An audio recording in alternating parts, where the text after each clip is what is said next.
Ono iki to. Kayi tempati.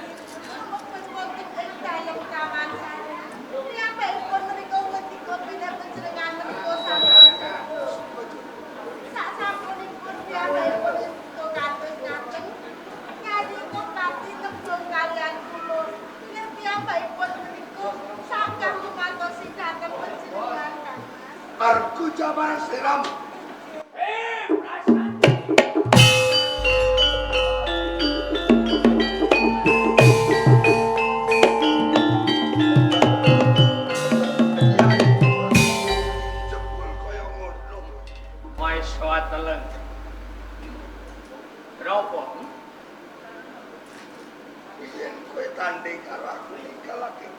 Papan peperangan ning wektu siramu malah mlebu ning Taman Sari kepen gojak barang garwa apa wong cacane wong lanang njur kowe iki sapa iki sing pipimu Maeswa teleng gonku mundur ning galake pabaratan tanding karo kowe ora teges aku kalah karo kowe ora ning mergo aku kepengin ngerti kawan bojomu Prasati. Ket biyen nganti temekaning saiki ora ana wadose tak tresnani mung kejabane Prasati. Mula saka kowe kebeneran aku iso ketemu karo kowe. Nek kowe isih eman kawan nyawam, wis semikir Prasati wenehke karo aku. Karbo sikale nyawa. Sopo sing gojak marang garwa? Toto ning nyawa. Senajan to kowe isih sedulur nanging tuwih damus kaya kewan ning papan kene tentoke kowe apa ayo siandun karo aku nek koyo ngene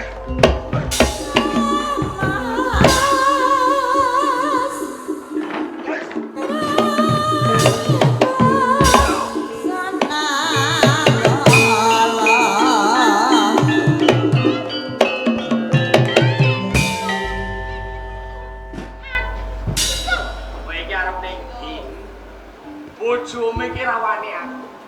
Lut karo aku wedi. Kebeneran melayune Maeswa Teleng putrane uga digawa dadi kowe saiki ijen.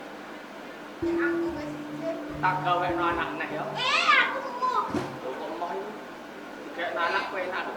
Sing kanca sapa? Sing kandha. Loro tak kene. Sing kandha lara sapa? Ya aku. Lah wong ora tresno kok ora lara ki piye to? Wis ora ana pawungan sisa bela karo kowe. Kalau bogarwamu wis ninggalake saka papan iki saiki kowe ijen. Kowe gelem dadi bojoku apa? Ora. Nggih. Aku ora gelem. Ora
najan to wis duwe putra wis duwe bayi ning rasane kok isih penak.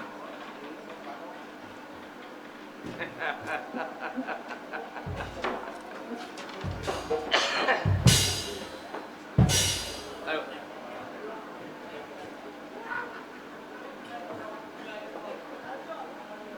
Wah, semaput wis boleh. Sing dadi kekarepku aku bisa ngrasake ayune Prasati. Manggon sak tengahing ngalas ora ana wong ngerti. Digaglek kewan kowe Prasati.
Mas ayo Mas. Enak lu Mas.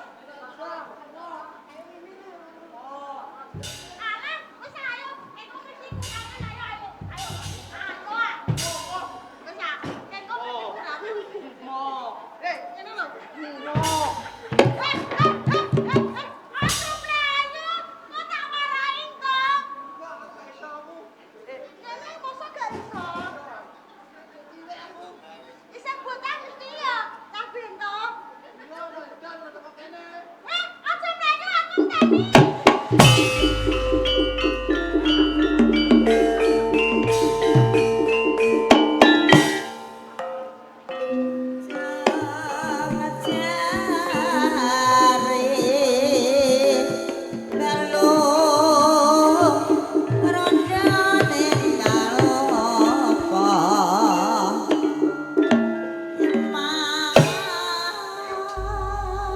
Kabeh nutup pati sing jalan.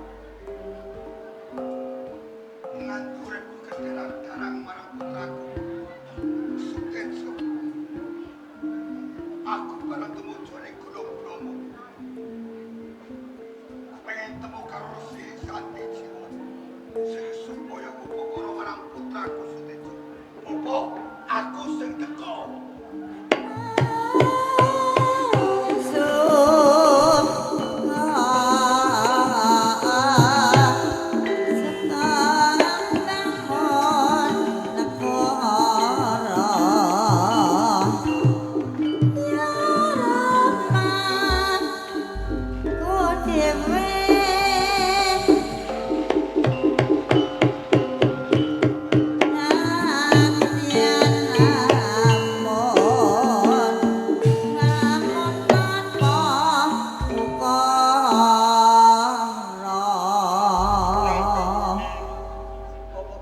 Lan kowe maesa Kula Bapak Guru Santi Jiwa.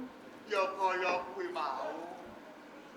Lembarane sejarah kowe menuju petapan makame. Bapak. Rumas gelo jering batin kula. Sak sampunipun panjenengan mari ngertos ngantos kedaden kang kados mekaten. Yang sepuh ngantos kedarang-darang ngantos tumekaning edan Bapak. Saiki sirah wis dumulungi. Lan uga mangerteni lakon sing wis kepungkur nalika alam Bapak Guru kepiye. Santi Jiwa lan Siadi Maesa Cempaka. Sampean kelawan aku wis mangerteni. Semono uga aku Siadi.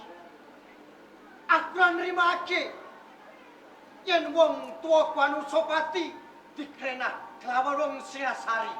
Mula kanthi kuwi Bapak Guru panjenengan wonten ing pertapan Gunung Bromo.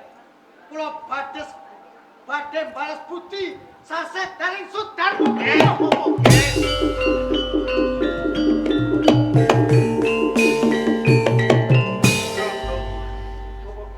Menapa pedangnya hak Ora kekapan usah kula. kowe dosa susu. Sebab membudak kesah.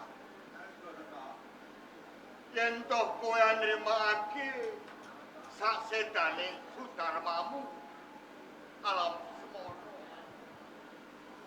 Ya, ning ora senyum do gampang. Kowe tumuju ning Singasari. Kepen balas patine Sudarmamu. Menika leres. Ning bapa ngomong karo kowe sak turun. Maesa Cempaka. Kowe sabanyo marang sedulurmu Rangga. Bapak sampun dados sumpah kula. Yen toko kepengin males wirangan yang sepuhku. Kelawan toh mati pati Singasari. Iki panjenengane bapa ora iso nyangoni apa-apa. Iki wujuding pusaka kanggo piranti kowe tumuju ing Singasari. Menika leres.